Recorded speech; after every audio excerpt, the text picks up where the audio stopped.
I think it's time, Ted, we head down to Michael Barkan. Let's hear from Novak. All right, Johnny Mac, thank you very much. Novak Djokovic, everybody, huh? Going to his first U.S. Open semifinal.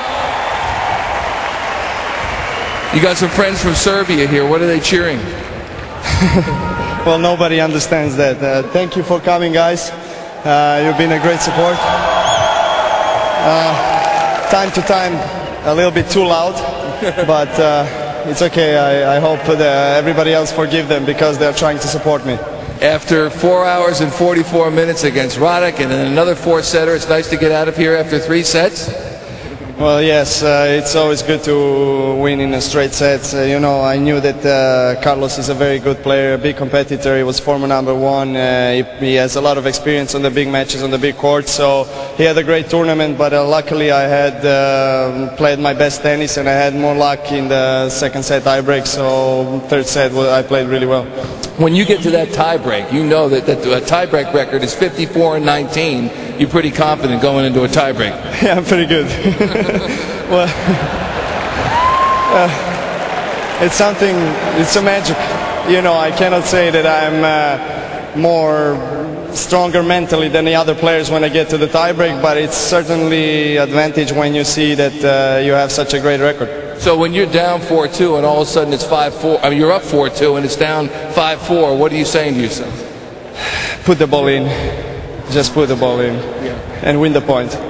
And now going on to your first U.S. Open semifinal. Can you give us a sense of what this means to you? Well, first of all, one of the best feelings I ever had in my life is playing here. It's amazing, you know, fans and everything, the entertainment. Thank you very much for coming.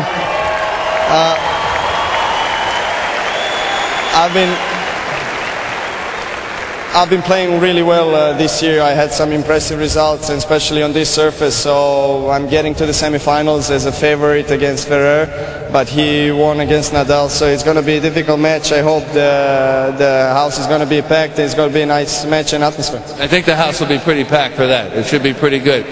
Now, when you look at the time you spent on the tour, could you have ever imagined that you would be at this spot in your career at 20 years old? You want to take a seat?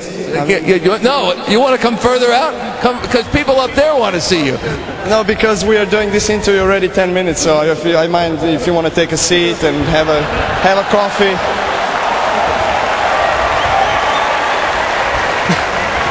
We got time. Yeah, sure.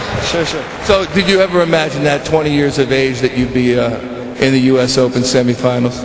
Well, honestly, I cannot say that I expected to do so well and be a #3 of the world after just 7-8 months, you know, this year. But I've been working hard and really trying, and work is paying off. All right, the ball bounce. I think everyone probably, John and Ted were talking about it up in the booth, the ball bounce. Sometimes it's 20, sometimes it's 3, sometimes it's 15. What's the deal? Tell them. When I practice with John, you know, this is the thing which is annoying him, but I'm giving him aces every game, so... No, I mean, this is just a matter of concentration. I'm trying to really focus and not irritate anybody. Sorry if I'm a bit annoying. No, the thing is I want to stay longer on this court, so that's why I'm bouncing more. It's working. All right, last question. I'm sure some of the folks know that you do impressions of some of the other players, or maybe the folks would like to see some impressions. I don't know. It sounds like a yes. I just happen to have a tennis ball right there. I don't know how I came up with that. You want to do an opening number or what? Which one you want? Which player? Let's start with Sharapova. Sharapova? Yeah. That's for starters. There's Maria Sharapova.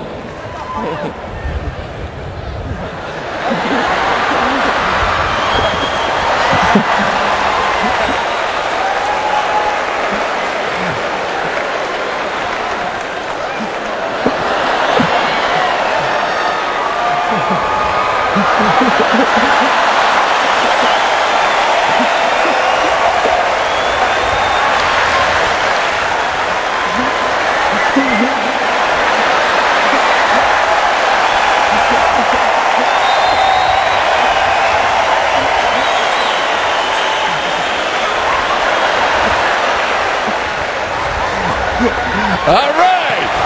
Wait, one more. One more. One more.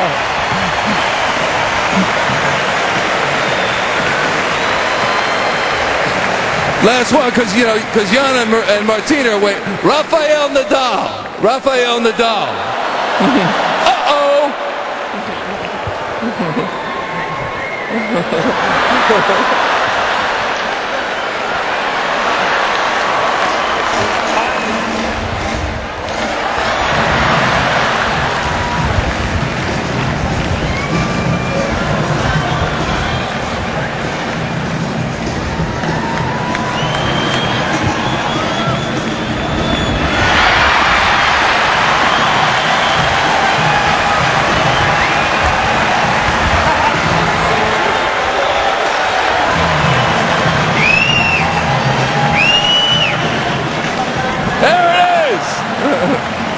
Novak Djokovic, everybody.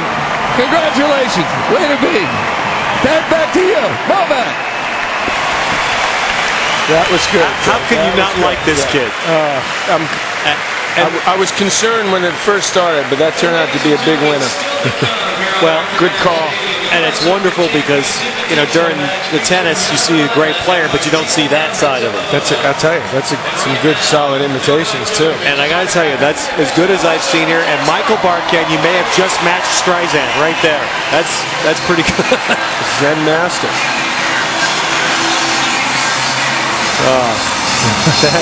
That is priceless.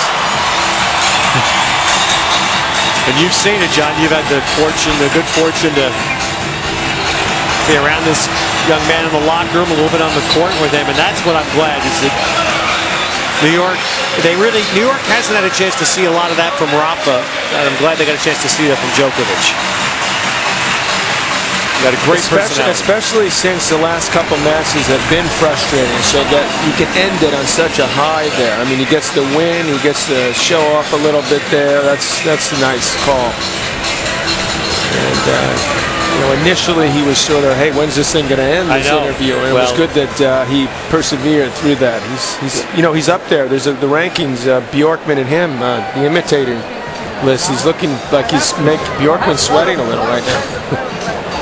Contender has come out, the 20-year-old. Yeah, but that tells you something about it. Like I said, not many players. I mean, he just played a 3-set match in a major. Not many players would have had I'm thinking of what the odds would have been if someone asked me to do that after a match. If I'd gone out and do a couple imitations. That's good stuff. Well, he just made himself a lot. And as Jankovic did even in defeat last night, we're getting a little look at these tremendous players from Serbia, and they've got terrific personalities, not just great talent. That's so true, and that's why they're ingratiating themselves so much, and then the way they play, and it's amazing how well these guys and girls speak the English language. It's hopefully inspire us here in America to do more of that. I mean, we discourage it, which I think is absurd. And they're so well-rounded, these young kids. It's incredible.